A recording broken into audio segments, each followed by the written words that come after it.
As the name implies, cyber law is an area of law that is concerned with any and all activities that are taking place online. It is a way to police and safeguard everyone with an internet presence, from private individuals to businesses and government organizations. According to one recent study, there were roughly 52 million data breaches in the second quarter of 2022 alone. While that is down from a few years earlier at the beginning of the pandemic, it is still an alarming number, and it highlights a situation that cyber laws are, in part, designed to protect against. Just like with most things related to the fast-paced digital world that we now live in, cyber law is an admittedly complicated topic with a lot of intricacies and nuance, says Hazim Gaber, mechanical engineer and CEO of HSM Global and Eze Corporation. Therefore, if you want to make sure that you come away with a well-rounded view of the subject, there are a number of important things you'll want to keep in mind. Issue number 1. Actions against individuals. One of the most critical issues that are covered by cyber law also happens to be among the most common actions and general crimes that are directed at other individuals. One example of this type of idea and action takes the form of identity theft. Particularly as our lives become increasingly digital-driven, there is a wealth of personal information stored only for the purpose of convenience, including sensitive data like credit card numbers, bank statements, and more, says Gaber.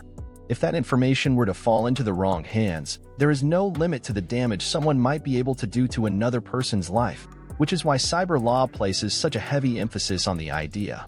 Other examples of crimes that would fall under this category include, but are not limited to, ones like harassment and stalking.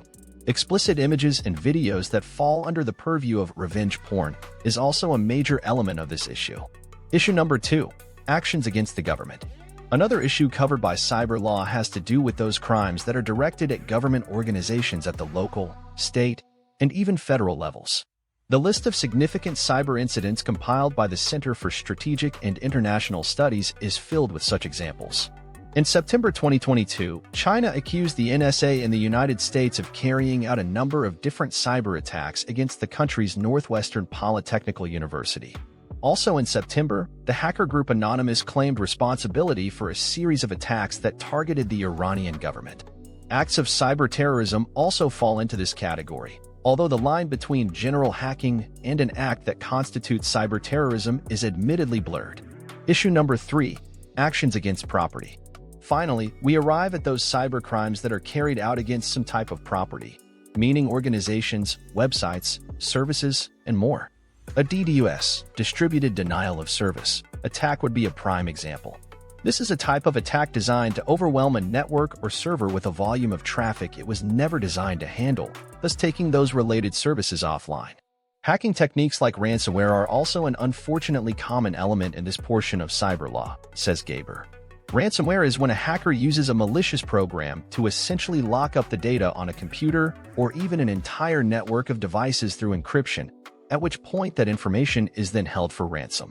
According to one recent study, in the first half of 2022 alone, there were more than 236 million such incidents that took place all over the world. Copyright infringement is another example. It is also a very broad one. Just a few of the areas that this would apply to include ones infringing on patents or trademarks, using digital resources to steal trade secrets, defamation, including both slander and libel, and more. Having said that, even something like violating an NDA, non-disclosure agreement, might be considered a part of this type of cyber law depending on the nature of the crime in general. Note that while these are among the most important issues covered by cyber law, they are not the only ones. Phishing attacks, ransomware, online impersonation, and freedom of speech issues, all these are equally important things that need to be carefully considered within this particular context moving forward. In the end, cyber law itself is a relatively new concept and, because of that, is constantly evolving. The issue is that while legislation designed to protect people and entities from these types of crime can take a great deal of time to pass, the technology itself changes far more quickly. Because of that, there is often a race among those who make the laws as they attempt to keep up with, and even stay ahead of, those who wish to use computers and other digital devices to act with malicious intentions. About Hazim Gaber. Hazim Gaber is a mechanical engineer specializing in cybersecurity and cyber law. His rich background in business and technology has been applied to serving Fortune 500 clients including Walmart, GM, Ford, and Apple. He has received multiple bachelor's degrees in the field of science and engineering, first from Maswan University in 2013, then at the University of Calgary in 2014, and finally the University of Alberta in 2017.